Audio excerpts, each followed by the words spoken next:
So now we've got these three candidates. We have candidate A, candidate B, and candidate C. And all of them have really good resumes.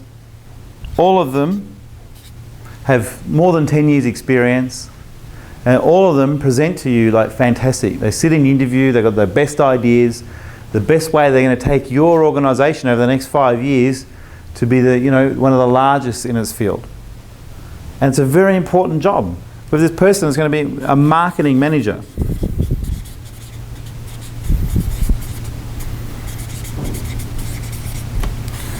And so let's have a look at this. So look at each scenario. So here's 5 years. And let's say up here, so this is time. Up here is the value of my organisation. So I hire, after lots of interviewing and racking my brains and having meetings with my team and everything else, I decided to hire marketing manager A. He comes into the organisation and we start off with our benchmark here of value. And this guy comes in, and after 5 years, he actually his marketing plan and strategy 5x's the value of my organisation. Is this a good hiring? Yeah. Now, if my organisation started off being worth $1 million, how much money did this guy make for me? He made 5 times his $5 million. He made $4 million for me. Correct? Or he improved the value for the shareholders by $4 million. So of course we can sit there and we can attribute all other reasons. He was lucky, this happened, blah, blah, blah. But it's like ultimately the marketing manager, he increased the amount of leads coming in by more than 15 times. That allowed the sales guys to be more effective. It's like he was the source of what happened. Let's look at scenario number 2. I hire manager B. Very similar to manager A, but I like this guy more because he's got more experience and worked at larger companies. So I'll hire him. So he starts here, and by the end of the 5 years, it's like he doubles the company. So it makes me $1 million extra in the value of my business. Of course, then some profit along the way. So it's not horrible. Most companies, they'd be happy to double over 5 years, wouldn't they? Now I look at this guy C. I hire this guy because I decided to hire him because he's amazing. He looks sharp. He came in, even did PowerPoint presentations of what he was going to do with the company.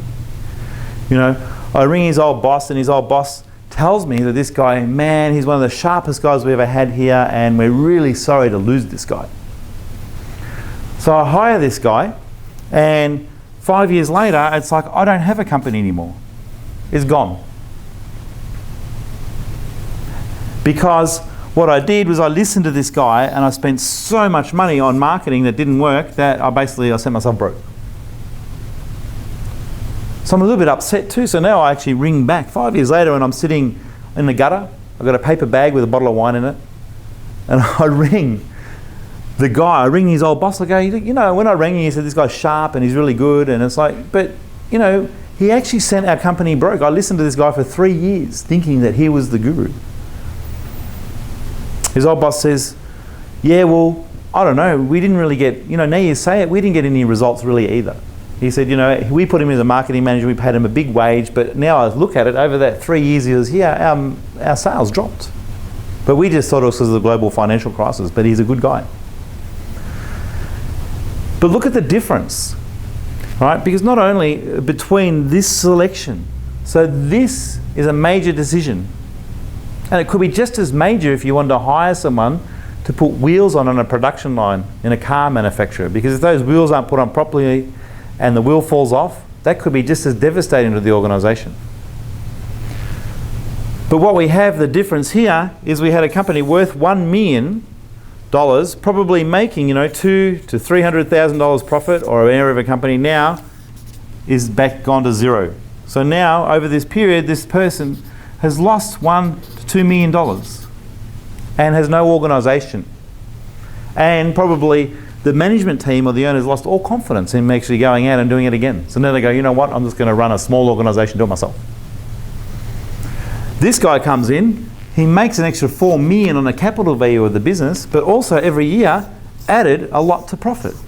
So over the period, this guy may have actually added $7 million to the shareholders. So now we have a difference, a $9 million decision on whether we hire A, B or C. And I can play this out for every job in every organisation. And it's like, you know, very rarely does it become less than a $500,000 decision.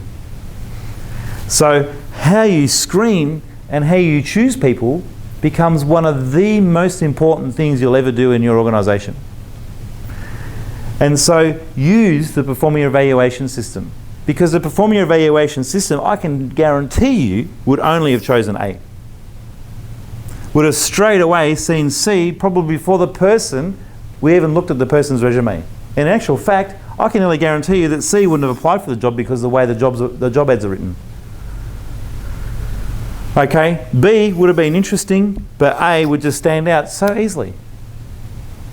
So the person would apply, so that same day we go, I think we've found our person. So use the Performia system. If you haven't used it, give it a try. I'm sure you've got A, Bs and Cs already in your organisation, so put them through the Performia system and let Performia can show you straight up, go, you know what, you should never have hired this guy's interesting, but yeah, you should always just find these guys. Really simple.